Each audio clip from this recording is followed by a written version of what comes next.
అర్థం కాక అడుగుతున్నానరా, మీకు పని లేదనుకుంటా. కాదు కాదు కాదు కదా, మీకు ఖచ్చితంగా పని లేదురా.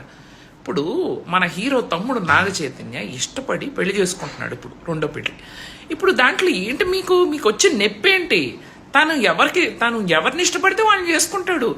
నచ్చలా, బాలేదు, మా సమాంతక్కతోనే ఉండాలి. అరే మీకెందుకురా, అసలు మీరెందుకు దూరుతున్నారు? వాళ్ళు ఇష్టపడి విడిపోయారు, ఆయన ఇంకా ఎవరినో పెళ్లి చేసుకుంటున్నారు. దాంట్లో మీకు వచ్చిన నొప్పేంటి? బతకనివరా ఎవరిని? మీ ఇళ్లలో పెళ్లిళ్ళు అయితే మమ్మల్ని అడిగి చేసుకుంటున్నారా? రేపటి నుంచి చెప్తున్నా, మీరు ఎవరినైనా పెళ్లి చేసుకున్నా మమ్మల్ని అందరిని పర్మిషన్ అడిగి సోషల్ మీడియాలో పెట్టి ఈ అమ్మాయి నాకు ఓకేనా అడిగి ఓట్లు వేయించుకుని పెళ్లి చేసుకోండి. అరే మారండ్రా రే.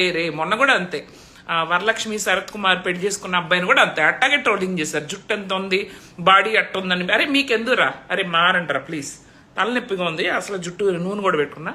బాయ్.